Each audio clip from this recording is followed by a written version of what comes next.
ஏககுரு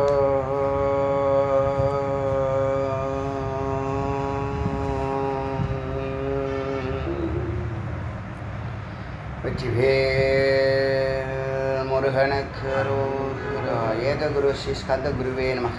வந்தே குரு பரம்பரா. குரு பிரம்மா குரு விஷ்ணு குரு தேவோ மகேஸ்வரः குரு சாட்சாத் பரபிரம்ம தஸ்மை ஸ்ரீ குரவே நமः. குரவே சர்வலோகானாம் விசுஷே பவரோகிணாம் நிதே சர்வவித்யானாம் ஸ்ரீ தக்ஷணாமூர்த்தே நமः. ஓம் சகனாவவத்து சகனௌ புனக்து சரவீர்யம் கரவாவகை தேஜஸ்வினாவதீதமஸ்து மா வித்விஷாவகை. ஓம் சாந்தி சாந்தி சாந்தி. இன்னைக்கு சுகரகசிய உபனிஷத்தில் 38வது மந்திரம், திருஷ்யமானஸ்ய சர்வஸ்ய ஜகத் தத்துவம் ஏரியதே பிரம்மசப்தேன தது பிரம்மம் ஸ்வம்பிரகாஷ்மதக ரூபகம். திருஷ்யமான பிரம்மம் ஜகத் ரெண்டுத்தையும் தனித்தனியாக சொல்கிறோம். பிரம்ம லட்சணம் என்ன, ஜகத் லட்சணம் என்ன அப்படின்னு இந்த மந்திரத்தில் பதில் சொல்லப்படுது. திருஷ்யமானஸ்ய சர்வஸ்ய, நீங்கள் எதெல்லாம் பார்க்குறீங்களோ அதெல்லாம் திருஷ்யம். எதெல்லாம் நீங்கள் தென்படுதோ பார்க்குறீங்களோ அதெல்லாம் ஜகத்து, ஜகத் தத்துவம். ஜகத்துங்கிறது என்ன? பிராணன். ஆமாம், தோன்றும் நிற்கும் மறையும். பிராணன் எல்லா பொருட்களாகவும் இருக்கு. பிராணன் எல்லா பொருட்களாகவும் இருக்கு. பார்க்குறது எல்லாமே பிராணன் தான். அந்த தத்துவத்தை வந்து ஜகத் தத்துவம்னு சொல்கிறோம். வாயு மூலக்கூறுகள் சேர்ந்து பொருட்களாக மாறியிருக்கு. அங்கே எல்லாத்துக்கும் ஆதாரமாக இருக்கிறது இந்த வாயு மூலக்கூறுகள் அல்லது வாயு அணுக்கள் அல்லது அணுக்கள். அதை ஜெகத் தத்துவம்னு சொல்கிறோம். பிரம்மம்னா என்ன? பிரம்மசப்தேன, பிரம்மம் என்றால் அது பிரம்மம் ஸ்வம் பிரகாசக, அது தானே விளங்குவது. யாரும் அதை தோற்றுவிக்கலை. 3 பொருளுக்கு ஆதி அந்தம் கிடையாது. வேதம்படி 6 பொருள். முதல் 3 பொருளை நீங்கள் தெரிஞ்சுக்கிட்டால் போதும், ஒன்றுலேயே எல்லாம் அடங்கிடுது. முதல்ல பிரம்மத்துக்கு ஆதி அந்தம் கிடையாது. அது எப்போ ஆரம்பிச்சது, எப்போ மறையும் கிடையாது, தோற்றமும் கிடையாது. அதே தத்துவம் ஜீவனுக்கும் உண்டு. சித்துக்கும் எப்போ தோன்றுச்சு எப்போ மறைஞ்சிச்சு கிடையாது. அதே தத்துவம் மாயாவுக்கும் உண்டு. மாயங்கிறது என்ன? சொல்லப்போனால் சித்து தான் மாயா. ஏன்னா சத்துக்கு என்ன வல்லமையும் அது ஈக்குவல் வல்லமை சித்துக்கு உண்டு. தனியாக புரியறதுக்காக பிரித்து காமிக்கிறாங்க. அப்புறம் சத்துக்கும் சித்துக்கும் உள்ள உறவு அனாதி, சித்துக்கும் மாயாவுக்கும் உள்ள உறவு அனாதி, மாயாவுக்கும் பிரம்மத்துக்கும் உள்ள உறவு அனாதி. எப்போ ஆரம்பித்த முதல் கர்மா எப்போ ஆரம்பிச்சிங்கன்னே சொல்ல முடியாது. ஏன் இப்படி பிறந்தான்னு கேட்குறாங்கல்ல. உன்னுடைய செயல்பாடு தான். அப்போ முதல் கர்மா நான் எப்படி பண்ணினேன்? அப்போ தான் இந்த தத்துவம் வருது. எந்த தத்துவம் வருது? ராமானுஜர் குழந்தையாக இருக்கும்போது 4 பொருளை வச்சு குழந்தை எதை எடுக்குது அதுக்கு தகுந்த மாதிரி எதிர்காலம் விளங்கும்னு அவங்க மாமா திருமலை நம்பி அவர் தான் அவனுக்கு பேரும் இளையாழ்வார்னு பேரும் வைக்கிறாரு, ஜாதகமும் கணிக்கிறார். பையன் ஜாதகம் அமோகமாக இருக்குது, பரவகார்த்தம் பண்ணுவான், குரு பீடத்தில் உட்காருவான், உலகை வெல்லக்கூடிய பேரறிவு அவங்ககிட்ட இருக்கும் அப்படின்னா விவரத்தை சொல்லிவிட்டு அதை செக் பண்ணணும்னு ஒரு பாட்டிமா சொல்கிறார். செக் பண்ணுறதுக்கு ஒரு தட்டில் தங்கம், ஒரு தட்டில் தானியங்கள், ஒரு தட்டில் சாப்பாட்டு ஐட்டங்கள், ஒரு தட்டில் திவ்ய பிரபந்தம். குழந்தை 4 கிட்டக்கையும் போய் கடைசியாக திவ்ய பிரபந்தத்தை எடுத்துடுது. 2 வயசு குழந்தை. அதுக்கு தெரியாது, அதோடைய உள்ளே இருக்கிறதுக்கு தெரியும்ல. அதுக்குள்ளே ஒன்று இருக்குல்ல, சைத்தன்யம்னு ஒன்று இருக்குல்ல, அதுக்கு தெரியுமே எது மேலானதுன்னு. இன்றைக்கும் நடக்குது, இந்த காலத்துலேயே அது நடக்குது. நல்ல பேரண்ட்ஸு அது மாதிரிலாம் செய்கிறதில்ல. இவங்க என்ன பண்ணுறாங்க, இவங்களுக்கு பிடிச்ச 4 தத்துவத்தை ஆப்ஷன் தொடுறாங்க. அதில் டாக்டர் தான் முக்கியம். பாக்கியெல்லாம் உலகத்தில் தொழில் செய்கிறதுலாம் கிடையாது. டாக்டர் தான் எல்லா பேரண்ட்டுக்கும் கொள்கை, தாரக மந்திரம். சாகும்போது கூட டாக்டர் டாக்டர் டாக்டர்னு சொல்லிகிட்டே சாவாங்க. அப்படி தானாக விளங்குறது தான் பிரம்மம். சுயம் பிரகாசம், ஆதி அந்தம் இல்லாதது, தானே விளங்குவது, எந்த புயலும் கிடையாது. அதுவே எல்லாருக்கும் புயலாக இருக்குது அப்படின்னு ஒரு தனிப்பொருளாக பிரம்மத்தை சொல்கிறாங்க. அப்புறம் குரு. என்ன குரு? மனுஷன் தன்னை எப்படி நினைக்கிறான்? அனாத்மாவாக நினைக்கிறான். தன்னுடைய உயிரை அவன் பார்க்க முடியாது. அவன் பார்க்குறதெல்லாம் உலகத்தில் பொருட்கள் தான். அதையே நம்புகிறான், அது பின்னாடியே போகிறான். தங்கிட்ட என்ன பார்க்குறான்? உடம்பை தான் பார்க்குறான். சூக்ஷ்ம உடம்பு கூட அவ்வளோதான் பார்க்குறதில்ல. சூக்ஷ்ம உடம்புல தான் மனம், சித்தம், புத்தி, அகங்காரம் இருக்குது. அது என் மனசு சரியில்லை, நான் சரியில்லை, இல்லை என்னுடைய உடம்பு சரியில்லை, என் கால் வலிக்குது, இல்லை உடம்புக்கு ஏதாவது ஒன்றுனா உயிரே விட்டுருவேன், அப்படிலாம் இருக்காங்க இல்லையா? உடம்புக்கு என்ன, வண்டிக்கே ஒரு 2 வீலர், புது 2 வீலராக இருக்குன்னு வச்சுங்க, அதை எப்படி கண்ணும் கருத்துமா காப்பாற்றுறாங்க. அதனால் அனாத்மா திருஷ்டேர், அனாத்மாவை பார்த்து கொண்டிருக்கக்கூடிய அவிவேக நித்ராமகம். நான் எப்போ பார்த்தாலும் அவிவேகத்திலேயே மூழ்கி கிடக்கிறேன். சம்சாரி அவிவேகத்திலேயே மூழ்கி கிடக்கிறான். பொய்யெல்லாம் மெய்யா நம்புகிறான். மெய்ய அவனுக்கு தெரியவே இல்லை. மெய் பற்றி பேசுகிறதுக்கு யாருமே இல்லை உலகத்தில். முதல்ல அப்பா அம்மா தான் பேசணும், பேச மாட்டோம். ஏன்னா அப்பா அம்மாவுக்கு மெய்யே தெரியல. அப்புறம் குழந்தை எப்படி மெய்யா வாழும்? அதுவும் பொய்யாக தான் வாழும். பொய்யலே பிறந்து பொய்யலே வளர்ந்து. அதனால் மம ஸ்வப்ன கதி கேதாம் அகம், நான் எனது, அகம் மம, அகம் நான் யார் தெரியுமா அப்படிங்கிறதும், இது எந்து அது எந்து இது எந்து அப்படிங்கிறதும், எப்போ பார்த்தாலும் சொப்பனத்தில் இருக்கிறதும், அதுவே கத்தியாக இருந்து கேதாகம் வாழ்க்கை வீணானது. அப்படி அனாத்மா பின்னாடி நம்பி விவேகம் இல்லாமல் கனவு வாழ்க்கையை வாழ்ந்துட்டுருக்க இந்த உலகத்துக்கு நான் எனதுன்னு சொல்வது பொய். சொன்னாலும் அது மெய்யல்ல. அது கண்ணுக்கு முன்னாடியே தோன்றும் நிற்கும் மறையும். வாங்கின பொருட்கள் எல்லாம் எங்கே போச்சு? ஒரு 5 ஆண்டுக்கு முன்னாடி வாங்கின பொருட்கள் எங்கே போச்சு? 10 ஆண்டுகளுக்கு வாங்கின பொருட்கள் எங்கே போச்சு? நண்பர்கள் எங்கே போனாங்க? உற்றார் உறவினர்கள் எங்கே போனாங்க? ஃப்ரெண்ட்ஸ் எங்கே போனாங்க? எல்லாமே போயாச்சு. அதனால் மித்தியாங்கிறது என்ன? மித்தியாங்கிறது தோன்றும் நிற்கும் மறையுங்கிற அறிவோடு அதை பார்க்கணும். அதனால் ரொம்ப ஓவராக பற்று வைக்கக்கூடாது. ஏன்னா அது எத்தனையோ பிறவி எடுத்துகிட்டு இன்றைக்கி உங்ககிட்ட வந்திருக்கு. நாளைக்கு வேற ஒரு பிறவி எடுத்துகிட்டு வேற ஒரு இடத்துல இருக்கும். நாளைக்கு அடுத்த வேற ஒரு இடத்துல பிறந்து இன்னொரு இடத்துல இருக்கும். இதுதான் முதல் பிறவி இல்லையே. நான் நேராக வந்துட்டேன், இதிலே எல்லாத்தையும் பண்ணிவிடுவேன். இப்போ மக்கள் மனநிலையில் ஒரு பிளான் போடுறாங்களா இல்லையா? வாழ்க்கையை அவங்க பிறந்ததுலேருந்து சாகிற வரைக்கும் ஒரு பிளான் போடுவாங்க. அதுக்கு யோகிதை இருந்தால் நடக்கும், யோகிதை இல்லைன்னா நடக்காது. தனக்கு யோகிதை இருக்கா இல்லையோ, யோகிதை இருந்தால் அந்த ஆசையே வராது. முதல்ல யோகிதை இருக்குதுன்னு வச்சுங்களேன், அது ஆட்டோமேட்டிக்காக அச்சீவ் ஆகிடும், ரிசீவ் ஆகிடும். யோகிதை இல்லாதவன் தான் அது வேணும் இது வேணும்னு என்ன பண்ணுறான்? அலையிறான். சரி, அதை அடையிறதுக்கு வழி இல்லை. இப்போ என்ன பண்ணணும்? தபஸ் பண்ணணும். தபஸ் பண்ண தயாராக இருக்கானா? இல்லை. அப்புறம் கடைசி வரைக்கும் நான் நினச்சி ஒன்றுமே நடக்கலை என் வாழ்க்கையில், எல்லாம் வேஸ்ட்டு அப்படின்னு பாரு. ஏன்னா இவரே எல்லாம் முடிவு எடுத்துக்கிறாரு. இவருக்கு எல்லாமே தெரியுமே. இது இப்படி நடக்கணும், அது அப்படி நடக்கணும், அது அப்படி நடக்கணும், அது அப்படி நடக்கணும், அது அப்படி நடக்கணும். அப்படி நடக்கணும்னா நீ பிரம்மாவாக இருக்கணும், இல்லைன்னா பரமேஸ்வரனாக இருக்கணும், இல்லைன்னா தபஸில் எல்லா சக்திகளையும் பெற்ற சர்வ வல்லமை சர்வ சித்தி உடையவனாக இருக்கணும். அதுக்கு தேவனாக இருக்கணும். மனுஷனாக இருந்து பண்ண முடியாது. ஆனால் நீ மனுஷங்கிறதே உனக்கு தெரியலை.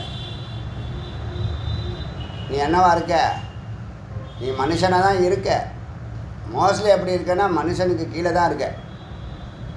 மனுஷனுக்கு மேலே, மனுஷனுக்கு கீழே. கீழே பாவம் வேலை செய்யும், மேலே புண்ணியம் வேலை செய்யும். ஸ்வஸ்வரூப சூரிய அபியுதயத்தே சுட்டோ புக்த குரு மகா வாக்கிய பதே. அந்த நேரத்தில் குரு வராங்க. குரு வந்து மகா வாக்கிய உக்தே, மகா வாக்கியத்தை சொல்கிறாங்க. நீ வந்து மனுஷன் இல்லை, நீ தேவனும் இல்லை, நீ பிரம்மம். அந்த மகா வாக்கியத்தினுடைய பதம் அதை அறிந்து தன்னுடைய ஸ்வரூபத்தை சூரியனாக இருக்கிறது. தன்னுடைய ஸ்வரூபம் அப்படி இருக்குது, சூரியனாக இருக்குது. சூரியனாக இருக்கக்கூடிய அந்த ஸ்வரூபத்தை அபியுதத்தை உதயமாகும் அந்த சூரியனை சுட்டோ வெடித்து வெளிவரக்கூடிய அந்த சூரியனை, இத்தனை வார்த்தை, உங்களுள்ளே இருக்கக்கூடிய சித்தானது வெடித்து சூரியனாக உதிக்கிறது. அப்போது உனக்கு பிரபுத்தம், நான் பிரம்மங்கிற ஞானம் பிறக்கிறது. இப்போ பொய்யில் வாழ்ந்துட்டு இருந்தவனை டர்ன் பண்ணி விட்றார் குரு. அதனால் குருவை பற்றி 2 வார்த்தை சொல்லுது. மெய்யறியாது அஞ்ஞானத்தால் தன்னை 3 உடலாக கருதி மாயையில் மூழ்கி கொண்டிருப்பவனை குரு உபதேசத்தால் ஞான சூரியன் உதித்து தனது சொரூபத்திற்கு திரும்புகிறது. இது வரைக்கும் யாரும் சொல்லலை இது மாதிரி உபதேசம். இதை பண்ணாத அதை பண்ணாதுன்னு சொல்கிறது உபதேசம் இல்லை. நீ பிரம்மம் அப்படின்னா என்ன ஆகுது? வாழும்போதே வல்லமை ஏறும். வாழ்க்கைக்கு அப்பாலும் கிரமமுக்தி, ஜீவன் முக்தி. வாழும்போது ஜீவன் முக்தி, வாழ்க்கைக்கு அப்பால் கிரம முக்தி அல்லது மோட்சம், கைவல்ய மோட்சம். அடுத்தது மறுபடியும் துவம்னா என்னது? உடலும் உயிரும். நீ வார்த்தையை வந்து 2 வார்த்தையாக சொல்லுவாங்க எப்பயுமே. வாட்சியார்த்தம் லட்சியார்த்தம்னு 2 வார்த்தை இருக்கும். எப்பயுமே ஒரு பொருளுக்கு 2 வார்த்தை இருக்கும். ஒரு வார்த்தை நேரடியாக அர்த்தத்தை சொல்லும், இன்னொரு வார்த்தை உள்ள மறைப்பொருளாக சூட்சுமமாக ஒரு அர்த்தத்தை சொல்லும். நேரடியாக சொல்கிறத வாட்சியம், அதில் உள்ள அர்த்தம் கிடையாது. இப்போ சீனி அப்படின்னா சீனி தான், உள்ள அர்த்தம்னா இனிப்புன்னு சொல்லலாம். வேறு ஏதாவது அர்த்தம் இருக்கா? அப்படி இல்லை. லட்சியார்த்தம்னா ஸ்லோவாக வரான், அவனை என்ன சொல்கிறது? ஸ்லோவாக எல்லாத்துலேயும் ஸ்லோவாக இருக்குது, சிஸ்டம் ஸ்லோன்னு சொல்லுவாங்க. இல்லைன்னா பைன்ஸுன்னு சொல்லுவாங்க, பைன்ஸ் எரும மாடு சொல்லுவாங்க. அது என்னது? லட்சியம். உள்ளே வந்து ஸ்லோவாக இருக்கிறாங்கிறத சூசகமாக சொல்கிறாராம். அதனால் நேரடியாக சொல்கிற விஷயம், நேரடியாக பார்க்குற பொருளை நேரடியாக சொல்லிடுறது. நேரடியாக பார்த்தாலும் உள்பொருளாக இருக்கக்கூடிய சூக்ஷ்மத்தை சொல்கிறது லட்சியார்த்தம். இப்போ உடம்பை நீங்கள் நேராக பார்க்குறீங்க, அதனால் இது உடம்புன்னு சொல்லலாம், அது வாட்சியார்த்தம். உயிரை நீங்கள் பார்க்க முடியாது, ஆனால் உயிர் இருக்குதுன்னு சொல்கிறது லட்சியார்த்தம். அதான் வாட்சியம் லட்சியம். இது துவத் அர்த்த 2 அர்த்தம் இருக்குது. வாட்சியம் லட்சியம். சரணி வாச்சியசி துவம்பதம். வாக்கியத்தில் சொல்லும் போது நீன்னு சொல்லும் போது இது வாட்சியார்த்தம், ஆனால் நீ பிரம்மன்னு சொல்லுது லட்சியார்த்தம். உங்களை பார்த்தோன்னே நீங்கள் உங்கள் பேரை சொல்லி இது மனுஷன் ஆணு பெண்ணு சொல்லி, ஆனால் உட்பொருளாக சொல்ல லட்சியார்த்தம் இது. இதே வார்த்தைக்கு இதே பொருளுக்கு ஒரு லட்சியார்த்தம் என்னென்னா நீ பிரம்மம். அதான் தொம்பதம். வாச்சியம் பௌதிக்கம் இந்திரிய ரபி. பார்க்குற பௌதிகமான ஃபிசிக்கலாக இருக்கக்கூடிய பஞ்சபூதங்களால் செய்யப்பட்ட உடம்பை, இந்திரியங்களை, பொறிகளை எல்லாத்தையும் வாச்சியார்த்தத்தில் கொண்டு வரலாம். என் லட்சியம் துவமர்த்த சக. லட்சியார்த்தம் என்னென்னா அது, நீ அது. நீன்னு சொன்னாலே அதுதான் குறிக்குது. இது லட்சியார்த்தம். லட்சிய தொம்பதத்துக்கே 2 அர்த்தம் வருது. நீன்னு சொன்னாலும் அதுன்னு சொன்னாலும் ஒன்று தான்.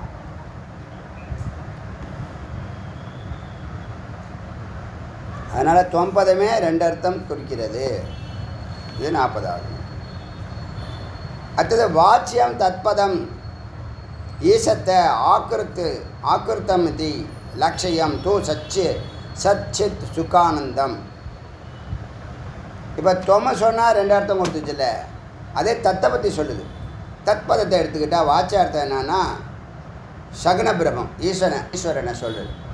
பிரம்மம் ப்ளஸ் மாயாத்தை தோன்றியிருக்கார். தத்து தேவர்களை சொல்கிறோம் இல்லையா, அவங்களாம் யார்? தத்பதம். மனுஷனுக்கு மேலே இருக்காங்க, அதனால் தத்பதம் அது.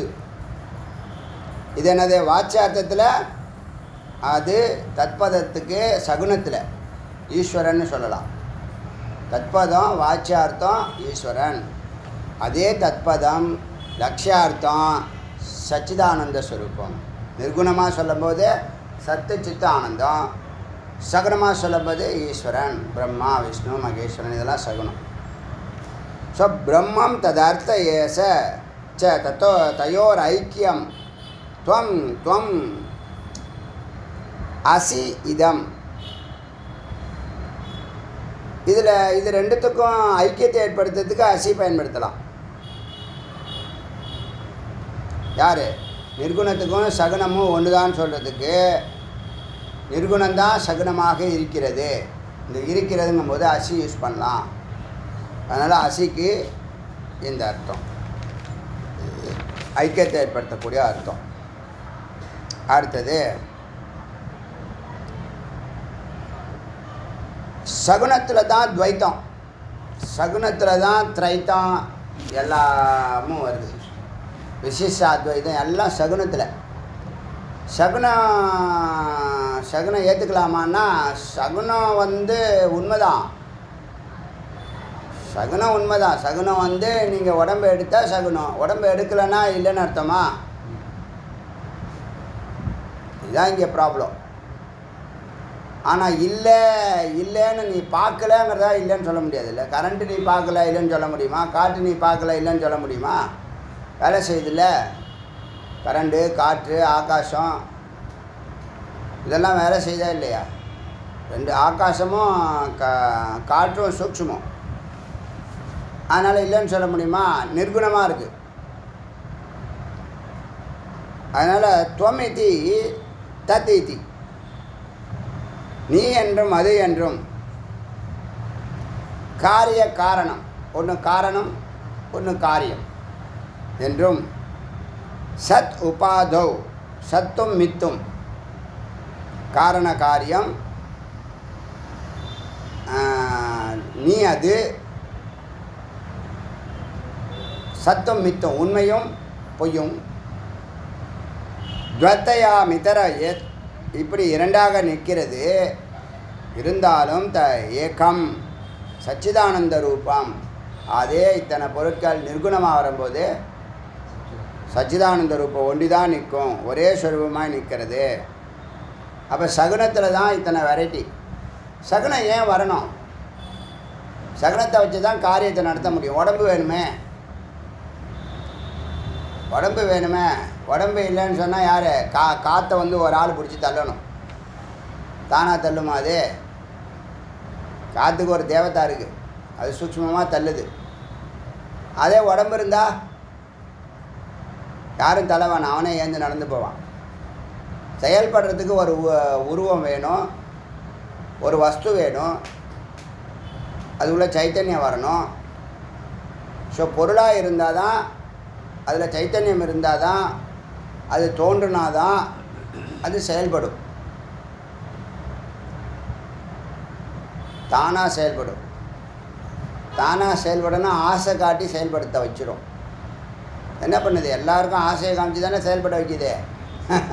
எல்லோரும் எப்படி ஓட விடுதே? ஒரு பொருளை காட்டும், பொருளை காட்டினோன்னே அப்புறமா காசை காட்டும், அப்புறமா வேலையை காட்டும். பொருளை காட்டும், காசை காட்டும், வேலையை காட்டும். அப்போ இவர் என்ன பண்ணுவார்? வேலை வேலைன்னு ஓடிக்கிட்டே இருப்பார். எல்லாத்தையும் சம்பாதிச்சு கொண்டு வந்து முடிப்பார். வயசு 60 ஆகிடும். இன்னும் எவ்வளோ நாள் 60 ஆகிறது? டக்குன்னு ஆகிடும். அதுக்குள்ளே அவருக்கு முட்டி வலி வந்துடும், இடுப்பு வலி வந்துடும், கால் வலி வந்துடும். எதுவுமே அனுபவிக்கலையேம்பார். ப்ரெசண்ட்டையும் வாழணும், ஃப்யூச்சரையும் வாழணும். ப்ரெசண்ட்டு 75% நல்லா வாழணும், 25% ஃப்யூச்சர். பாஸை பற்றி பேசவே வேண்டாம். என்னத்தை பாஸை பேசி பிரயோஜனம் இருக்க போகுது? ஒன்றும் பிரயோஜனம் இல்லை. டயத்தையும் அங்கே ஸ்பெண்ட் பண்ணவும் வேண்டாம். ப்ரெசண்ட்டு நல்லா வாழணும், மாட்டிக்கக்கூடாது, லாக் ஆகிடக்கூடாது. கடனை ஓவராக வாங்கி கல்யாணத்தை பண்ணுனா என்ன ஆகும்? எஞ்சிருக்கிற நாட்கள் இப்போ வயசு 60, கல்யாணத்தை வாங்கி ஒரு 35 லட்ச ரூபா வாங்கிட்டாருன்னு வச்சுங்க, என்ன பண்ணுவீங்க? எப்படி கடனை அடைப்பீங்க? அப்புறமா இறுதி நாள் ஒரே இருட்டாக போயிடும். கடன் வாங்காமல் என்ன தகுதி இருக்கோ அதுக்கு கல்யாணத்தை முடி. நீயும் ஆசைப்படுறான், அவனும் ஆசைப்படுறான். நீயும் தகுதிக்கு மீறி பொண்ணை மாப்பிள்ளை எடுக்கிற, அவனும் தகுதிக்கு மீறி பொண்ணு எடுக்கிறான். அதனால் இந்த பிரச்சனை. ஒருத்தர் சொல்கிறாரு, என் மருமக ஒன்றுமே கொண்டு வரல அப்படி சொல்கிறாரு என்கிட்ட நான் என்ன பண்ணுறது? என்னையை எடுத்துன்னு போக போகிறான்னு கேட்கணும். நீ என்னையை எடுத்துன்னு போக போகிற, அது கொண்டு வந்தாலும் சரி. நீ என்ன எடுத்துன்னு போக போகிற இங்கேருந்து சொல்லு. என் பொண்ணு, என் மருமக ஒன்றுமே கொண்டு வரல. அப்படியே நான் வந்தோம், அழைச்சிடுவேன். என்ன பண்ண? ஒன்றும் கிடைக்கல. ஃபஸ்ட்டு இவருக்கு வயசாகிட்டே இருக்கு. அப்புறம் கிடைச்ச பொண்ணு கல்யாணம். பொண்ணு லட்சணம் படித்த பொண்ணு. இதுக்கு என்ன கேடு? பணம் வரல, நகை வரல. இல்லை, மற்றவங்க உழைப்பில் தான் சாப்பிட்ணுன்னு நினைக்கிறான். தனக்கு சக்தி இருக்குது, எனர்ஜி இருக்குது, அறிவு இருக்குங்கிற அறிவே இல்லை. அதை தவிர எல்லாம் இருக்குது. சகுனத்துக்கு தான் இடம் வருது, காலம் வருது, வஸ்து வருது, பிரிவினைலாம் வருது. நிர்குணத்துக்கு நேரம் இருக்கா, காலம் இருக்கா? ஒன்றும் கிடையாது. இடம் இருக்கா நிர்குணத்துக்கு? இந்த இடம் இது வரைக்கும் எண்ணுது அப்படி சொல்ல முடியுமா? சகுனம் இது வரைக்கும் எண்ணுதுங்கும். பிரச்சனை என்னது? துவைத்தம் வர்றதுனால தான். சகுனம் வந்தால் துவைத்தம். சகுனம் வேறு, துவைத்தம் வேறு இல்லை. சகுனம் வந்தால் துவைத்தம் தான். சரியான குரு கிடைக்கலன்னா இவன் கதி அதோ கதி தான். துவைத்தத்தில் தான் நிற்பான். இப்போ இந்த ஒரு பாயிண்ட் நேற்று சொன்னேன்னே, எவ்வளோ சிந்தனை சிந்திச்சுட்டு இருக்கோம், எல்லாம் வேஸ்ட்டு தானே. உங்கள் மனசு என்னது? அப்படியே தீவிரமாக இதை சிந்திச்சு ஒரு முடிவு எடுக்கணும். சிந்திச்சு முடிவு எடுக்கணும்னு சிந்திச்சுக்கிட்டே இருக்கான். முடிவே எடுக்கிறது இல்லை.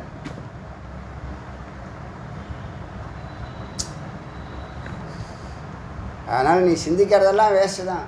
அதனால் இப்போ தத்துவமசின்னு சொல்லியாச்சு, உபதேசம் ஆச்சுன்னா நீங்கள் தத்துவமசியை தான் என்ன பண்ணணும்? அகம் பிரம்மாஸ்மின்னு நிதித்தியாசனம் பண்ணணும்.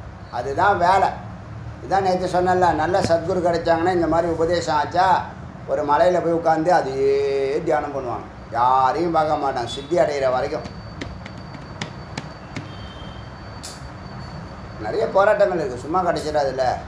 சாப்பாடு கிடைக்காது, தண்ணி கிடைக்காது, மிருகங்கள் வரும், பாம்பு பள்ளி வரும். ஆனால் மெய்ப்பொருளை தேடி இருந்தானா எதுவும் வராது. பதிய அணுக பாசம் விழுகும். பதிய அணுக தான் எல்லா காரியமும் இருக்குது. பதிய அணுகாமல் என்னவா யாரை அணுகிறோம்? நித்தியாவை அணுகிறோம், மாயையை அணுகிறோம், மாயையை நம்புகிறோம். பதிய நம்பிக்கை இல்லை. பதி மேலே நம்பிக்கை இல்லை, இறைவன் மேலே நம்பிக்கை இல்லை, மாயையில் பூர்ணமாக நம்புகிறான். எத்தனை கையெழுத்து போடுறாங்கிறான்.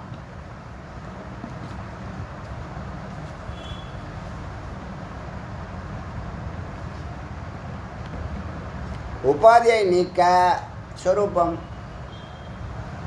எல்லாமே பேசப்பட்ட விஷயந்தான். ஒன்றும் புதுசாக இல்லை.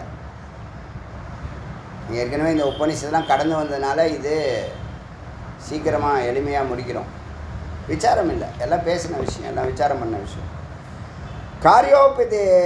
காரியோ உபாதிரயம் ஜீவக. மனிதனுங்கிறவன் யார்? காரியம், அதாவது உபாதி. மனிதனுங்கிறவன், மனிதனோ ஜீவனோ என்னது? உபாதி. உபாதியோடு சேர்ந்தது. பிரம்மம் ப்ளஸ் மாயா ரெண்டும் சேர்ந்தது தான் ஜீவன். ஈஸ்வரன்னாலும் ஜீவன்னாலும் ஒன்று தான். பிரம்மம் ப்ளஸ் மாயா ஈஸ்வரன்னு சொல்லுவோம்ல. ஈஸ்வரன் சொன்னாலும் பஞ்சபூதன்னு சொன்னாலும் ஜீவன்னு சொன்னாலும் எல்லாம் ஒன்று தான். காரண உபாதி ஈஸ்வர், காரிய உபாதி ஈஸ்வரன் காரணம், மனித ஜீவராசிகள்லாம் காரணம். ஏன்னா அவர் தான் எல்லாத்தையும் மாயையை வச்சு படைக்கிறார். அவர் ரொம்ப அற்புதமாக ரோல் பண்ணுறார். தான் டைரெக்டாக ஈடுபடாமல் இடையில ஒரு ஆள் அப்பாயின்ட் பண்ணுறாரு. அது பேர் மனம், மாயை, மாயோன் எப்படி வேணாலும் சொல்லி அதை வச்சு எல்லா வேலைகளும் பண்ணுறாரு. ஏன்னா அவரை யாரும் குற்றம் சொல்ல முடியாது. மாயை எந்த காரணத்தை வச்சு படிக்குதுன்னா இந்த கர்மாவை வச்சு படிக்குது. அது நிறைய அட்மின் போட்டு வச்சுருக்கு. 9 பேர் வச்சுருக்கு. மெயினாக 9 பேர், 9 பில்லரில் தான் இந்த உலகமே இயங்குது. அதனால் காரிய காரண உபாதி, காரிய உபாதிரயம் ஜீவம், இந்த ஜீவன் காரியம். காரணம் யார்? ஈஸ்வரன்.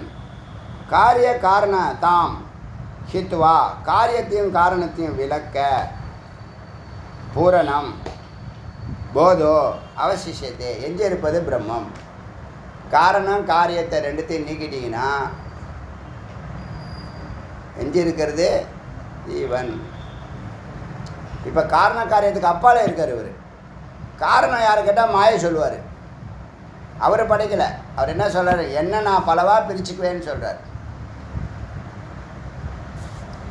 அகம் பகஷ்யாம் பிரஜாயேதி, நான் பலவாக ஆவேன் அப்படி சொல்லிட்டு மாயை போடுறார். இப்போ எல்லாத்துக்கும் ஜெகத்காரணம் யார்? பிரம்மம். ஆனால் யாரை வச்சு படைக்கிறாரு? மாயை வச்சு படைக்கிறார்.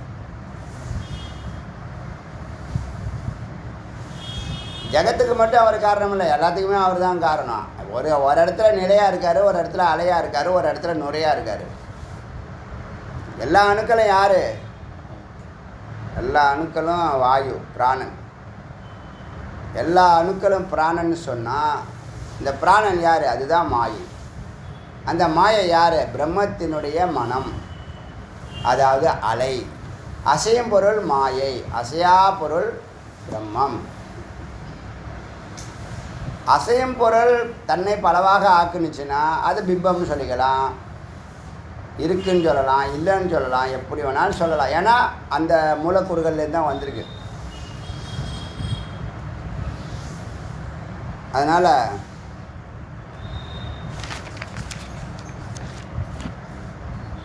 காரிய காரணத்தா ஹித்வா, நீக்க விளக்க, காரண காரியத்தை விளக்க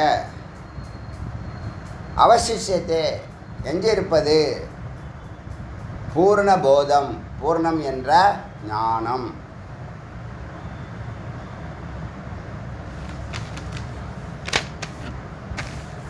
அப்புறம் மெய்ப்பொருளை அடைய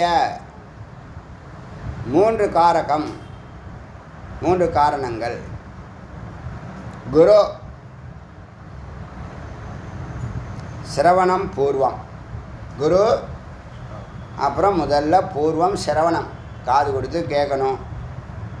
காது கொடுத்து கேட்கணுங்கிற அறிவே பேசிக் கிடையாது தெரியுமா?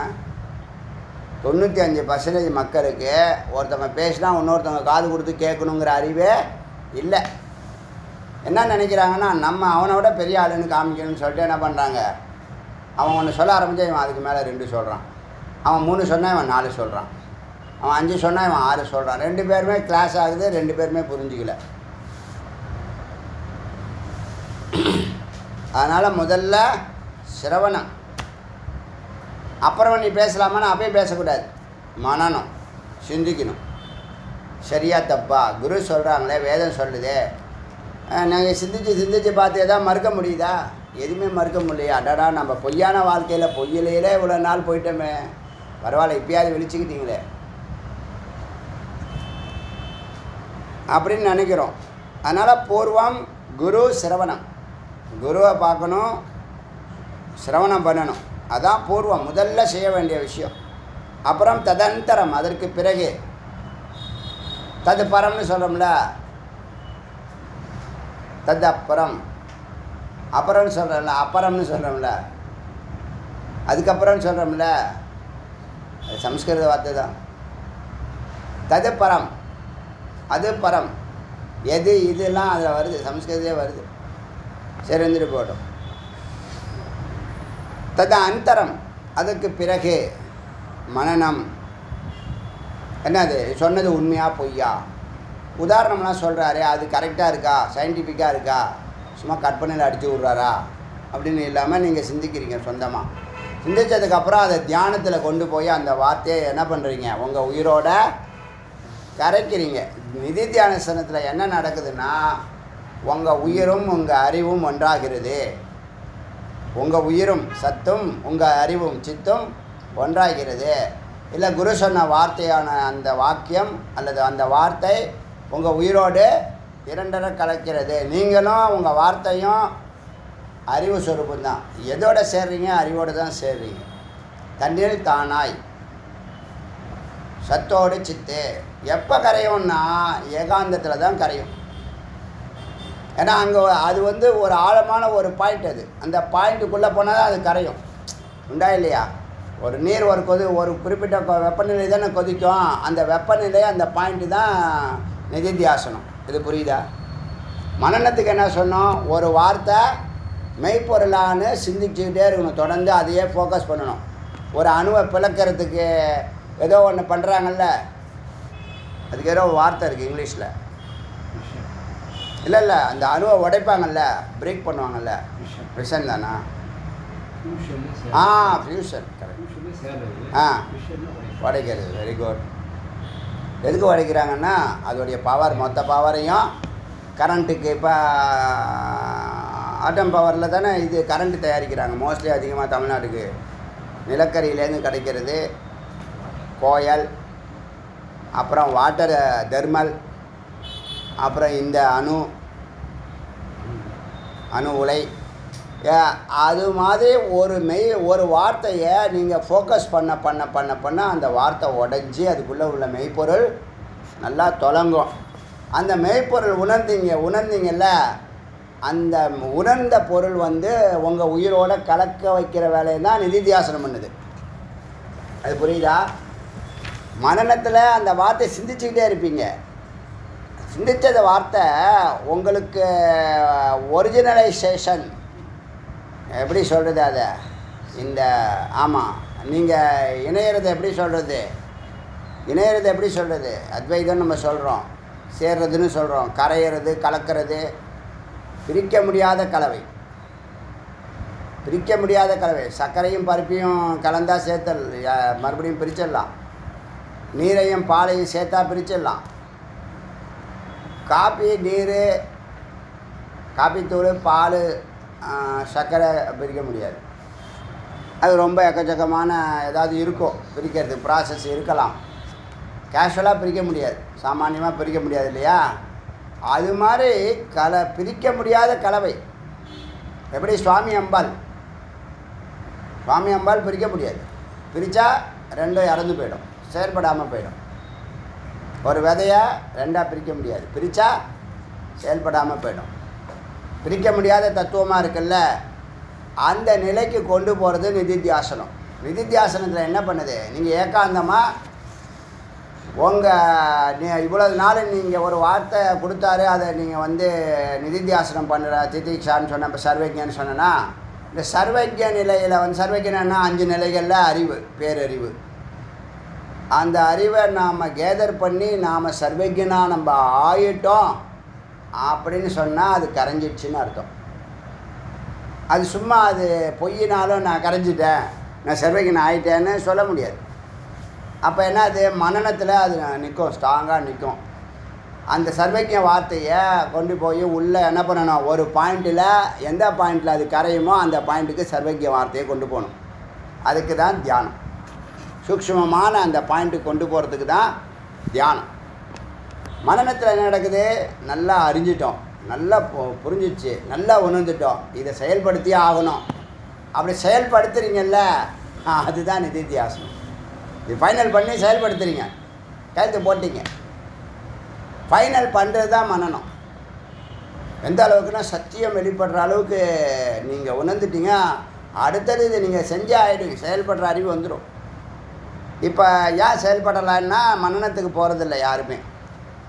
அந்த வார்த்தையினுடைய உட்பொருளை மேலோட்டமாக கேட்டு எனக்கு தெரியும்ன்ட்டு போயிடுது. என்ன தெரியும் உனக்கு? உனக்கு ஒரு ஒன்றுமே தெரியாது, ஒரு மண்ணாங்கட்டி தெரியாது. எல்லா தத்துவத்துக்கும் ஒரு வேல்யூ இருக்குல்ல. நான் சொன்னால ஆள வந்தார் என்னது திருக்கோசி நம்பிக்கிட்ட ஒரு சீடனை கொடுக்குற அவனை தயார் பண்ணுன்னு. அவனுக்கு உபநயனம் இல்லை பார்க்குறாரு. இவரோ ஆச்சார அனுஷ்டானத்தில் உச்சத்தில் இருக்கிறவர், எல்லாரும் பயப்படுவாங்க. யார்? கோஷிகர் பற்றி. அவர்கிட்ட போய் இந்த வேலையை கொடுக்குற ஆளை வந்துட்டு இது டெஸ்ட்டு தானே இது. அவர் கேட்குறாரு, திருக்கோசி நம்பி கேட்குறாரு, ஏன்பா எத்தனை மடம் இருக்குது, அதையெல்லாம் விட்டுட்டு ஏன்பா இங்கே வந்து சேரணுங்கிற அப்படிங்கிறார். தகுதி இல்லாதவனுக்கு எப்படி நான் சொல்லிக் கொடுப்பேன்னு கேட்குறாரு இவர்கிட்ட, ஆளை வந்தார்கிட்ட திருக்கோசி நம்பி. அவங்க மடத்தில் சர்வீஸ் பண்ணுறான், அது தகுதி வந்துடும் அப்படிங்கிறார். அந்த வார்த்தை தான் நேற்று சொன்னேன். குரு சாநித்தியம் இருந்தால் தகுதி வந்துடும். ஏன்னா அவங்க பார்வை, பேச்சு, நடவடிக்கையில் அது பூரணமாகிடும். அதுதான் சின்ன வயசில் குழந்தைங்களை கோயிலுக்கு அழைச்சிட்டு போனீங்கன்னா அவங்களுக்குள்ள தேவர்கள் நிறைய வந்து பேர் உட்காந்துருவாங்க. நெகட்டிவ் எண்ணங்கள் குறைஞ்சிருக்கும். வளர வளர இந்த தேவ எண்ணங்கள் அதிகப்படும். இதெல்லாம் ஒரு விதை போடுற மாதிரி தான். குழந்தைங்களை கோயிலுக்கு அழைச்சிட்டு போய் பழக்கப்படுத்தி முதல்ல எதை செய்கிறீங்களோ இல்லையோ இறைவனோட கனெக்ட் பண்ணி விட்டணும். அதுதான் நிரந்தரமான ப்ராப்பர்ட்டி. உங்களை விட, சொத்துக்களை விட அறிவு தான் மேலானது. பிரம்மத்தை பற்றிய அறிவு, பொய்யறிவு இல்லை, மெய்யறிவு சொல்கிறேன். இறைவனோட அதுவே நினைக்கணும். இறைவன் தான் முதல்ல இந்த உலகத்தில். இது மனனமாகணுமா வேண்டாமா? இப்போ அப்படி இருக்கா மக்கள்கிட்ட? இறைவன் தான் முதலிடம், என் வாழ்க்கையில் இறைவனுக்கு தான் முதலிடம் அப்படின்னு யாராவது சொல்ல பார்க்கலாம். 5% கூட கிடையாது. ஆனால் மெய்ப்பொருள் எது? இறைவன் தான் முதலிடம். அதான மெய்ப்பொருள். அப்போ மெய்ப்பொருள் தெரிஞ்சு நீ போக மாட்டுற, செயல்பட மாட்டுற, அதோட தொடர்பு கொள்ள மாட்டுற, அதோட இரண்டரை கலக்க மாட்டுற. போய் பின்னாடி அவ்வளோ வேகமாக ஓடுற, சாப்பிடாமல் ஓடுற, தூங்காமல் ஓடுற, நிற்காமல் ஓடுற, நடக்காமல் ஓடுற. ஏன்? ஆசை ஆசை. தூக்கத்தை விற்று கத்தல் வாங்குற ஆசைன்னு ஒரு பாட்டு இருக்கு. அதெல்லாம் வேதாந்த பாட்டு. அதெல்லாம் உங்களுக்கு தெரியாது, கேள்விப்பட்டிருப்பீங்க, அது தெரியும், ஆனால் உள்ளே போகாது.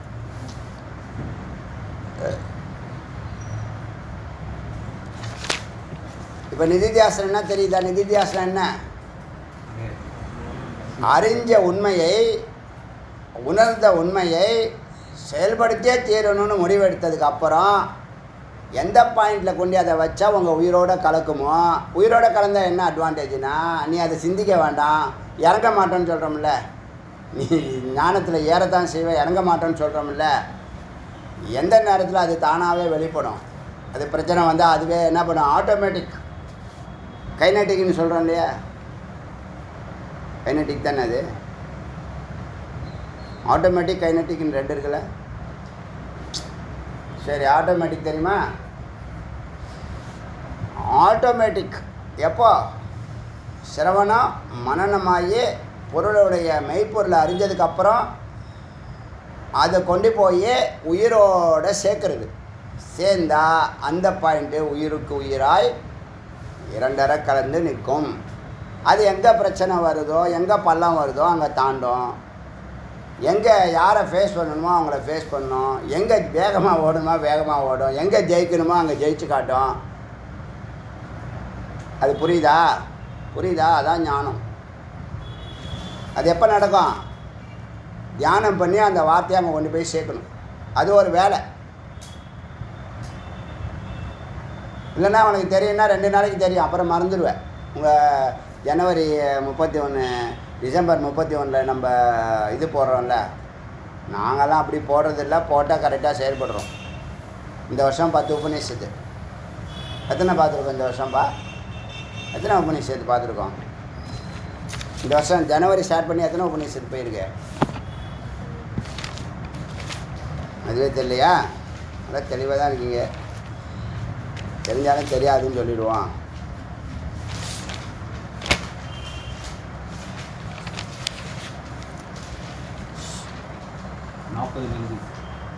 40லேருந்து 46 7 உபநிஷத். 40 ஸ்டார்ட் பண்ணோமா, 7 உபநிஷத். இன்னும் 3 தான் இருக்குது, எனக்கு வேலை முடிஞ்சிச்சு. சிரவணம் து குரு பூர்வ மனனம் ததந்தரம் நிதித்தியாசனம் இத்தியேத் பூர்ண போதஸ்ய. உனக்கு ஞானம் பிறக்கணும்னா போதஸ்ய காரணம் இது 3. ஞானம் வருவதற்கான காரணம் இந்த 3. குரு சிரவணம், மனனம், நிதித்தியாசனம். குரு வாக்கிய சிரவணம், குரு உபதேச சிரவணம் அப்படி சொல்லணும் அது. ஆனால் அது குருன்னு தான் போட்டிருக்கு.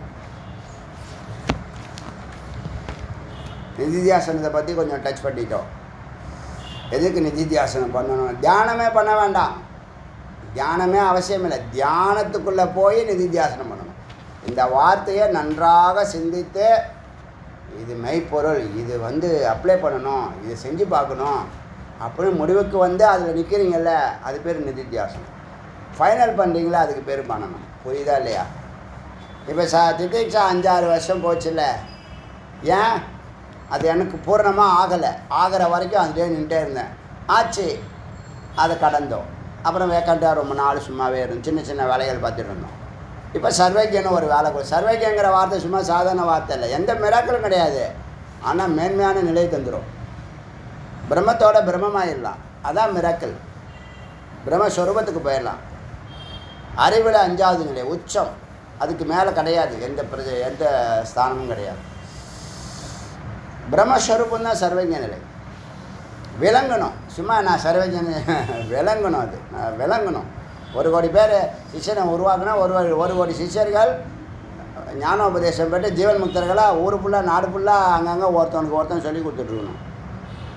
அடுத்த ஜென்ரேஷனுக்கு ஒரு வழி காமிச்சிட்டு போகணும். சரி, இதாச்சா? ஞானம் பெறுவதற்கு ஒரே வழி. என்ன வழி? பிரம்ம வித்யா பரிஞானம் பிரம்ம பிராப்தி கரம் சிதம். பிரம்ம வித்யாவை பெறுவதே, அறிவதே, உணர்வதே. பிரம்ம வித்யாவை ஏன் பிரம்ம வித்யா? பிரம்ம வித்யானா ஸ்ரீவித்யான்னு அர்த்தம். அவித்யா போனால் தான் ஸ்ரீவித்யா வந்தால் தான் அவித்யா போகும். அவித்யா போகிறது முக்கியம் இல்லை, ஸ்ரீவித்யா வர்றது தான் முக்கியம். அவித்யா காம கர்மம், அஞ்ஞானம், ஆசை, அனாவசிய செயல் இல்லையா? இது சாதாரண ரொம்ப எளிமையான மகா வாக்கியம். இது அவித்யா காம கர்மம் சொல்கிறோமே, ஒரு ஒண்டர்ஃபுல் வாக்கியம். அது ஞானத்தினுடைய உச்சியில் 2வது இடத்துல சொல்லலாம். சச்சிதானந்தத்துக்கு அடுத்தது இதை சொல்லலாம். சச்சிதானந்தம்னு முதல் வார்த்தையை சொல்லிவிட்டு பிரம்மஸ்வரூபத்தை சொல்லிவிட்டு அதுக்கு அடுத்தது ஜகத்து தானே, அதுதான் அவித்யா காம கர்மம். இது புரியுதா இல்லையா? அவித்யா போகணும்னா காமம் போகணும், காமம் போகணும்னா கர்மா போகணும். ரிவர்ஸில் சொல்கிறேன். கர்மா போகணும்னா காமம் போகணும், காமம் போகணும்னா அவித்யா போகணும், அவித்யா போகணும்னா ஸ்ரீவித்யா வரணும். ஸ்ரீவித்யா தான் ஞானம். புரியுதா? ஞானங்கிறது அம்பாள் தான், அது புரிஞ்சுக்குங்க. உங்களை உள்ளே கொண்டு போய் தள்ளி விடுறது, பரம்பொருளோடு இணைச்சி விடுறது அந்த ஞானம் தானே. இப்போ நான் சொன்னல, நிதித்தியாசனங்கிற ஞானங்கிற அமிர்தத்தை எடுத்துகிட்டு போய் சுவாமிக்கு நிவேதனம் பண்ணுற, அங்கே ஆத்ம நிவேதனம் ஆகுது, அங்கே ஆத்ம அனுபூதி ஏற்படுது, அங்கே சிவபோகம் ஏற்படுது. புரியுதா? அதனால் ஸ்ரீவித்யா உபாசகம் பண்ணணும். ஸ்ரீவித்யா உபாசகம் மேறு வச்சுக்கிட்டு பூஜை பண்ணுறது இல்லை. இப்போ எல்லாருமே குருவுக்கு பூஜை பண்ணுறது விசேஷம் இல்லை, குருவை புரிஞ்சுக்கணும். பிரம்மத்துக்கு பூஜை பண்ணுறது விசேஷம் இல்லை, பிரம்மத்தை புரிஞ்சுக்கணும். சொல்ல புரியுதா? பிரம்மத்தை பூஜை பண்ணுறது பக்தி, பிரம்மத்தை புரிஞ்சுக்கிறதே ஞானம். ஞானம் நிரந்தரம், பக்தி அப்பப்போ மாறும். டெய்லி பண்ணிகிட்டே இருக்கணும், நிஷ்டையாகிற வரைக்கும், பிரம்ம நிஷ்டையாகிற வரைக்கும் பூஜை பண்ணிக்கிட்டே இருக்கணும். என்ன? ஆனால் பூஜை தான் ஆதாரம், சர்வாதாரம், சர்வரோக நிவாரணி மாதிரி அது. அதுவும் அமிர்தம்தான், எளிமையான வழி. ஆனால் அதுவே இறுதியானதில்லை, அது முக்தி தராது. அது அடுத்த நிலைக்கு புஷ் பண்ணி விடும், டெஃபினட்டாக புஷ் பண்ணி முக்திக்கான எல்லா காரணத்தையும் செய்யும். குருவையே அதான் கொடுக்கும். குரு எங்கேருந்து வராரு? சுவாமிகிட்ட போய் கேட்டால் தானே குரு வராரு. பக்தி 33%, ஞானம் 33%, யோகம் எதுக்கு? இப்போ இந்த வார்த்தையை இந்த சித்தை அந்த சத்தோட சேர்க்கறதுக்கு யோகம். அதான் யோகம். இணைக்கிறது தானே யோகம். புரியுதா? அதனால் பிரம்ம வித்யா, ஸ்ரீவித்யா, பரிஜானம் நன்றாக அறிவது பிரம்ம பிராப்திகரும், பிரம்மத்தை பெற்றுத்தரும். சித்தம், நல்லா உறுதியாக சொல்கிறேன். சரி, பாக்கி மார்க்கம்லாம் சொல்கிறாங்களே, அது கிளியராக சொல்லுது. வேதம் கிளீனாக சொல்லுச்சு. பாக்கி வழியில் நீ போக அவசியம் இல்லை. அந்நிய வித்யா பரிஞானம் வசியம் நஸ்வரம் பவேத். வேறு வழியில் போனீன்னா நீ அழிஞ்சு போவ. வேறு யாரும் சொல்லவே முடியாது இந்த மாதிரி வார்த்தையை. அந்நிய வித்யா பரிஞானம், ஸ்ரீவித்யா பரிஞானம், அதாவது பிரம்ம வித்யா பரிஞானம் பிரம்ம பிராப்திகரம். அந்நிய வித்யா பரிஞானம் நஸ்வரம் பவேத். நஸ்வரம்னா அழிஞ்சு போவாய், நேரத்தை வீணடிப்பாய், time waste, energy waste, money waste. மற்ற வித்யானா என்னது? லௌகீகம். லௌகீக கல்வி என்ன கொடுக்கும்? சொர்க்கத்தில் இடம் கொடுக்குமா லௌகீக கல்வி? சரி, இப்போல்லாம் யாருமே சொர்க்கத்தையெல்லாம் நம்புறதில்லை. பூகு புவகா சுவகா மககா ஜனகா சத்தியம்னா யாருக்கும் தெரியாது. ஒன்றே ஒன்று தெரியும், சொர்க்கலோகம் ஒன்று இருக்குது, அங்கே போனால் ஜாலியாக இருக்கலாம், அது மட்டும் தெரியும். அதுக்கே இப்போ யாரும் ட்ரை பண்ணுறதில்ல. ஏன்னா இங்கேயே எல்லாமே இந்த வாழ்க்கையை வென்று எடுக்கிறேன்னு சொல்லிவிட்டு, ஏன்னா இவன் எல்லாம் தயார் பண்ணும்போது கண்ணு தெரியாமல் போயிடுது, காது கேட்காமல் போயிடுது, பொறிப்புலன்கள்லாம் வேலை செய்ய முடியாமல் போயிடுது. என்ன பண்ணுறது? தேவலோகத்தில் வாழக்கூடிய வாழ்க்கையை கேட்குறான், பூலோகத்தில் இருந்துக்கிட்டு இருக்கான். தேவலோகத்தில் எந்த பொறிப்புலன்களும் கெட்டு போகாது. அதான் வயசு கிடையாது, முதுமை கிடையாது, 6 விகாரம் இருக்குல்ல, அதெல்லாம் கிடையாது. ஜென்மம், மரணம், இளமை, முதுமை, நோய் ஒன்றும் கிடையாது. ஜரா, 30 ஒன்றும் கிடையாது. அப்போ நீ அங்கே என்ஜாய் பண்ணுறதை இங்கே என்ஜாய் பண்ணணும்னு நினைக்கிற. இங்கே நீ காசு வந்தோடனே இதெல்லாம் போயிடும். காசை வச்சு நீ ஒன்றுமே பண்ண முடியலையே பாவம். எதுவுமே பண்ண முடியல. ஸ்வீட்டு நான் சாப்பிட்ணுன்னா கூட ஸ்வீட்டு சாப்பிடக்கூடாதுன்னு டாக்டர் சொல்லிட்டாரு. டாக்டர் எப்படி தெரியுமில்ல, நேர ஆப்போசிட்டு. ஜகத்து தான் அவருக்கு முக்கியம். ஏன்னா பொய்யை தானே ஆராய்ச்சி பண்ணுறாங்க. அவங்க ஆராய்ச்சிலாம் எதில் இருக்குது? எது வரைக்கும் இருக்குது? உடம்பு வரைக்கும் தானே இருக்குது. சூழ உடம்பு, சூட்சும உடம்பு வரைக்கும் தான். 2 உடம்பு தான் தெரியும் அவங்களுக்கு. காரண உடம்பே தெரியாது. சித்தம்னா என்னன்னு கேட்டு பாருங்கள். இப்போ நீங்கள் சொல்லுவீங்க எப்படி பிறக்கிறீங்க, அடுத்த ஜென்மா எங்கே, எல்லாமே கணிச்சிடலாங்க, எல்லாமே சொல்லலாம். நீங்கள் என்னவோ ஆகணும் அது ஆகலாம். எத்தனை பாயிண்ட்டை சொல்லு, யாருமே சொல்ல முடியாத விஷயம். எல்லாம் 1000 வருஷம் தபஸ் பண்ணவெல்லாம் உட்காந்து தியானம் பண்ணி எடுத்து எழுதி வச்சுட்டு போயிருக்கான். படிக்கிறதுக்கு இந்த கழுதைங்களுக்கு நேரம் இல்லை. ஏன்னா பொய் பின்னாடியே ஓடிக்கிட்டு இருக்கு. டாக்டர் நீ வாக்கிங் கிரிவலம் வந்தால் முடி தேய்ச்சி போயிடுமா, ஆனால் டெய்லி வாக்கிங் போகணுமா. கிரிவலம் மட்டும் போயிடாத. புரியுதா விஷயம்? சுவாமி விஷயம் ஒன்றுமே. விரதம்லாம் நீ இருக்கக்கூடாது. நீ கெட்டு போயிடுவேன், உன் உடம்பு நாசமாக போயிடும். நாசமாக போனதுனால தான் அங்கே வரான். நீங்கள் சாமி விஷயமாக ஏதாவது ஒன்று சொல்லுங்களாம், அதெல்லாம் வேண்டான்றுவார். நம்ம இந்து பாரம்பரிய உணவு வகைகள்லாம் ஒன்றுமே வேண்டாம், ஒன்றும் சரி சத்து கிடையாதுன்றுவார். முடிஞ்சால் இது நான்வெஜ்ஜெல்லாம் ரெக்கமெண்டேஷன் என்னன்னு தெரில. முன்னெல்லாம் மெடிசனுக்கெலாம் டாக்டர் ரெக்கமெண்ட் பண்ணால் அவங்களுக்கு கொஞ்சம் இன்ட்யூஷன் என்னது கையூட்டுன்னு சொல்லுவாங்களே, ரெக்கமெண்ட் பண்ணால் அவங்களுக்கு கொஞ்சம் கமிஷன் கொடுப்பாங்க டாக்டருக்கெலாம். இப்பயும் கொடுக்குறாங்க, தெரிஞ்சால் கொடுக்குறாங்க, தெரியாமல் கொடுக்குறாங்க. அந்த ப்ரெஸ்கிரிப்ஷன், அது பேர் ப்ரெஸ்கிரிப்ஷன் தானே அது பேர். அது எழுதி கொடுக்குறாரு அவர் டாக்டர். அது மாதிரி காய்கறிலலாம் ஒன்றும் கிடையாது, முட்டையில் தான் எல்லாமே இருக்குது, நீ மாறிக்கோ. எதுனா உடம்பு நல்லாயிருக்கும், உடம்பு நல்லாயிருக்கும், மனசு கெட்டு போயிடும். நம்ம முன்னோர்கள் மனசு தான் கெட்டு போகக்கூடாதுன்னு நினச்சாங்க. இந்த உடம்பு தோன்றும் நிற்கும் மறையும், அதுக்குள்ளே இந்த காரியத்தை பண்ணி முடிச்சிடணும். நீங்கள் எது வேணாலும் சொல்லுங்கள், பிராணாயாமம் பண்ணுறனுங்களா? பிராணாயாமம்லாம் நீ பண்ணக்கூடாது, அவ்வளோதான், நீ செத்து போயிடுவேன். உடனே நிறுத்தாத, எவன் சொல்லி கொடுத்தான்? குருவா? அதெல்லாம் எந்த காலத்தில் குருலாம் கிடையாது, யாருமே கிடையாது, தெரியுமில்ல? சொல்கிறாங்க. நேர ஆப்போசிட்டாக இருப்பாங்க. நீங்கள் வேணால் டைரெக்டாக இல்லை இன்டைரக்டாக நீங்கள் வாட்ச் பண்ணி பாருங்களேன். உங்கள் ஃப்ரெண்ட்ஸுக்கிட்ட அழைச்சிட்டு போயிட்டு வாங்களேன். இறை சிந்தனை பற்றி கூடவே கூடாது, கெட்ட வார்த்தை அது. தியானம் ஒன்று யார் பண்ண சொன்னால் அவ்வளோ நேரம் ஹீட் ஆகிடும் உடம்பு, கம்முனு. எதெல்லாம் உயிர் சம்மந்தப்பட்ட விஷயம் அவங்க ஒன்றுமே தெரியாது, உடம்பு சம்மந்தப்பட்ட விஷயம் எல்லாமே தெரியும். அதே மிருகமாக மாற்றுறதுக்கான எல்லா வழியும் ரெக்கமெண்ட் பண்ணுறேன். பிரம்ம வித்யா பரிஞானம் ஸ்ரீவித்யா பரிஞானம் பிரம்ம பிராப்திகரம். அந்நிய வித்யா பரிஞானம் நஸ்வரம் பவேத். ஒரே வார்த்தை. மற்ற வழியில் நீ இது மாதிரி எங்கேயாவது சொல்ல முடியுமா? வேதத்துக்கு இருக்கிற தைரியம் யாருக்குமே கிடையாது உலகத்தில். எவ்வளோ ஸ்ட்ராங்காக அடிக்குது பார்த்தீங்களா? வேறு எந்த வழியும் கிடையாது. பிரம்ம வித்யா தான் பிரம்மத்தை அடையிறதுக்கு வழி. நீ யோகத்துக்கு போனேன், சித்தரை பார்க்க போனேன், அங்கே போனேன், இங்கே போனேன்னா போயிட்டே இருக்க வேண்டியதுதான்.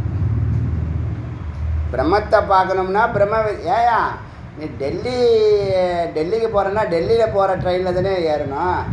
இது தெரியாதா லாஜிக்கு? கல்கத்தா போகிறேன்னா கல்கத்தா போகிற வண்டியில் தானே ஏறணும்.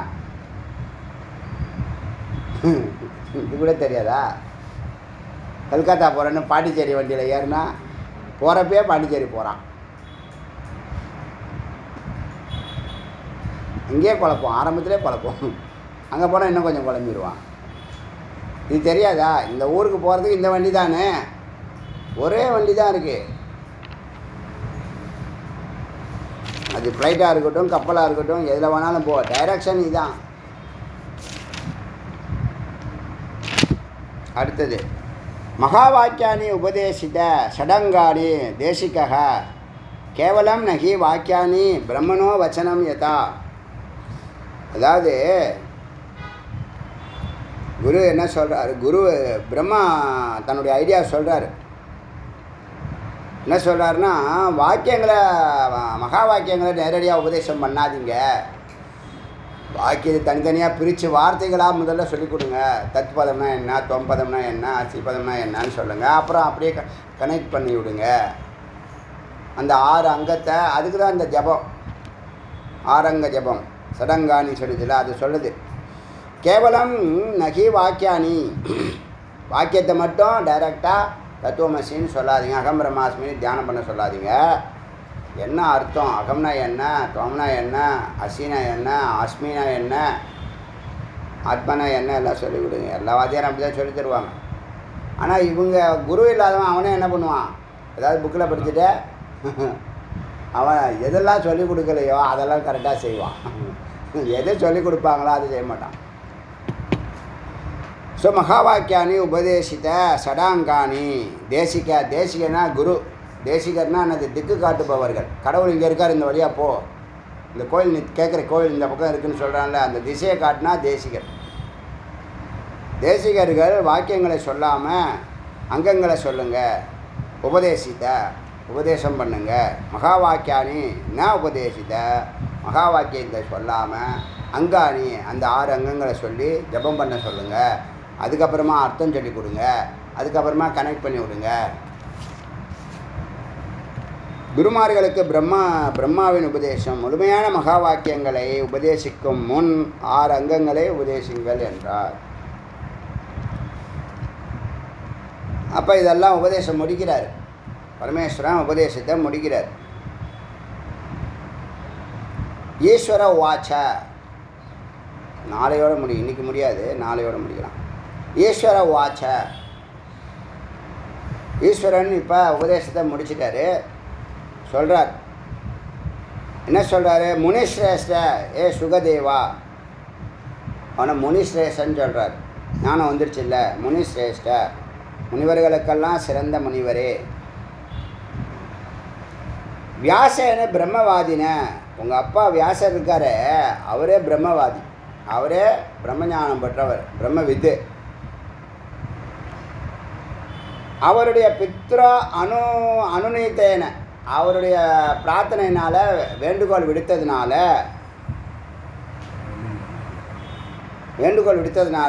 இச்சுக்க அவருடைய விருப்பத்தினால மயா என்னால் ரகசிய உபனிஷத்துன்னு சொல்லக்கூடிய இந்த உபனிஷத் ஏவம் உக்துவாம் உனக்கு கூறினேன். புரியுதா? உங்கள் அப்பா ஒரு நல்ல பேரண்ட்டு, முதல்ல குழந்தைய கடவுளோட கனெக்ட் பண்ணிட்டாரு, அப்புறம் படிக்க வைக்கிறாரு, அப்புறம் வேலைக்கு போங்கிறாரு, இதெல்லாம் அப்புறம் படிப்படியாக முதல்ல என்ன பண்ணிட்டாரு? முதல்ல குருவோட கனெக்ட் பண்ணார். அவ்வளோ பெரிய வியாசர் எவ்வளோ பெரியவர், வேத வியாசன், வேதத்துக்கே பெருமை சேர்த்தவர். அவர் தன்னுடைய குழந்தைய கொண்டு போய் அங்கே விடுறார். ஹே சுகதேவ, உனது தந்தை பிரம்மவித்து அவரது வேண்டுகோள் மற்றும் விருப்பத்திற்காக இந்த ரகசியங்களை உனக்கு உபதேசித்தேன்.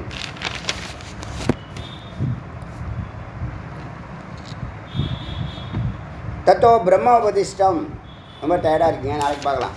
இன்னும் ஒரு 53 வரைக்கும் இருக்குது, 53 மந்திரம் மிச்சது நாளைக்கு பார்க்கலாம். 44 வரைக்கும் எனக்கு இருக்குது. எல்லாம் ரிவிஷன் மாதிரி போயிட்டுருக்கு. எதுலேருந்து ஆரம்பித்தோம்? 38லேருந்து 44 வரைக்கும்.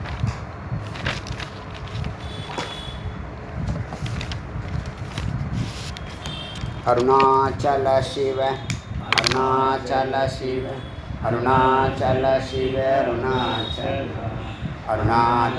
சிவ அருணாச்சல சிவ அருணாச்சல சிவ அருணாச்சல அருணாச்சல சிவ அருணாச்சல சிவ அருணாச்சல சிவ அருணாச்சல. வெற்றிவேல் முருகனுக்கு.